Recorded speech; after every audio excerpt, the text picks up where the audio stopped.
como é que a tratam, aliás, que é como a tratam e a consideram muitos dos que dizem nela crer. Jesus foi ferido, Jesus foi moído, Jesus foi castigado por causa da culpa dos pecados dos que o haveriam de invocar. Seria um gigantesco desrespeito à obra de seu Filho se Deus, o Pai, mesmo estando alguém debaixo dos efeitos do sangue remidor, cobrasse desse alguém fidelidade, obediência, perseverança, guarda de mandamentos e tudo o mais, como sempre cobrou na vigência do regime da lei. Com a morte do Senhor, não teve início um novo testamento? E cada testamento não tem sua própria lei, sua própria ordenação jurídica, e não tem seu próprio sacerdócio? Não é assim que está escrito? Mudando-se o sacerdócio, necessariamente se faz também mudança da lei. Hebreus 7:12. Se assim não fosse, a agonia continuaria.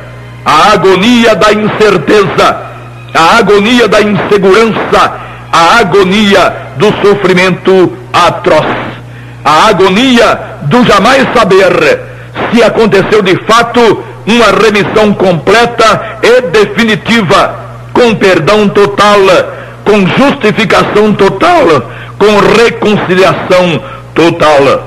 Essa tirania, a tirania como efeito do próprio pecado, acabou na cruz para os remidos e acabou de vez. O preço foi altíssimo, mas foi pago. O pecado teve o castigo que merecia ter, e o remido consciente pode cantar louvando ao Senhor realmente. Foi na cruz, sim, foi na cruz que um dia eu vi meu pecado castigado em Jesus. Quem ainda não viu seu pecado castigado no castigo de Jesus, cantar até pode, mas seu cantar não significará louvor e nem terá a aceitação do Altíssimo. Foi na cruz e não na vida. Foi na cruz, não foi no dia a dia.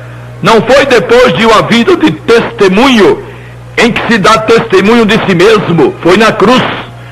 Não foi por alguém se tornar melhor do que fora ou do que era. Foi na cruz. A questão é que muita gente ainda não viu o seu pecado castigado em Jesus e teme. E teme com desespero até. Teme que venha receber novo castigo.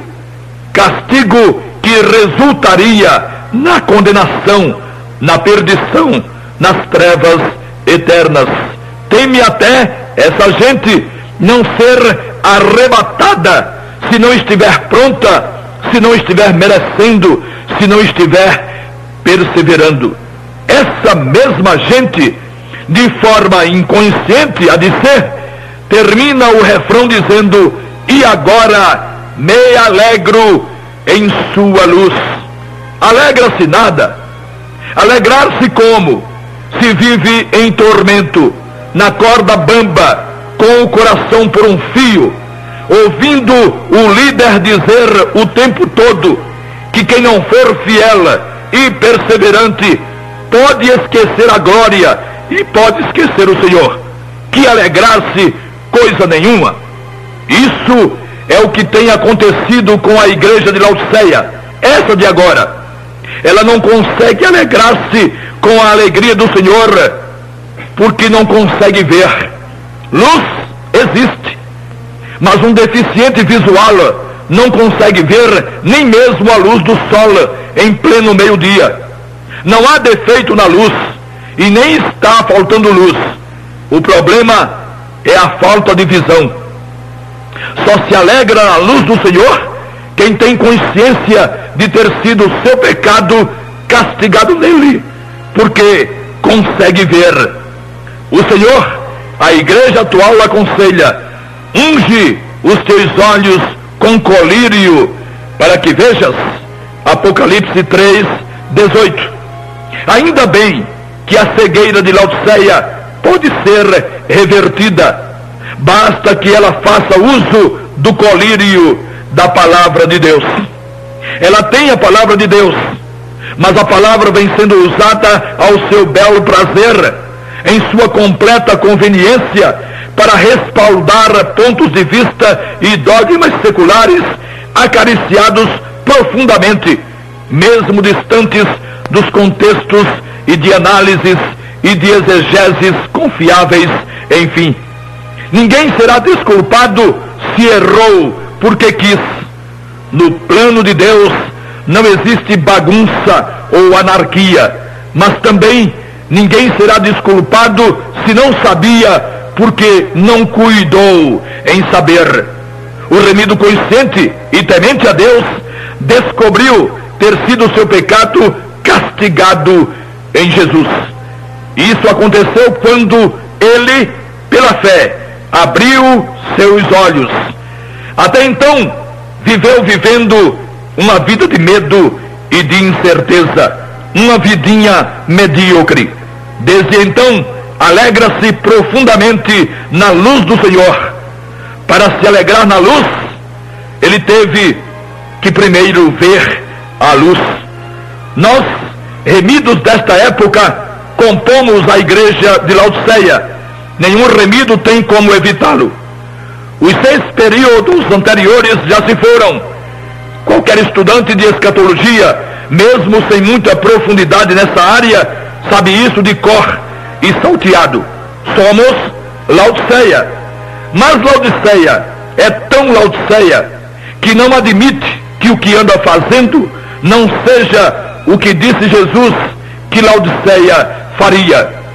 Laodiceia é qual um cadáver pronto para ser sepultado, enfeitado com lindas flores, rodeado de gente, cumulado de elogios, mas morto, sem vida. Muitos de Laodiceia não querem nem saber de ouvir falar nisso. Tremem da cabeça aos pés só com a ideia de pertencerem a Laodiceia, mas pertencem. E descobrir que o Senhor Jesus, o Senhor da igreja, tem dela nojo, estando a ponto de vomitá-la, não é fácil, mas é a verdade.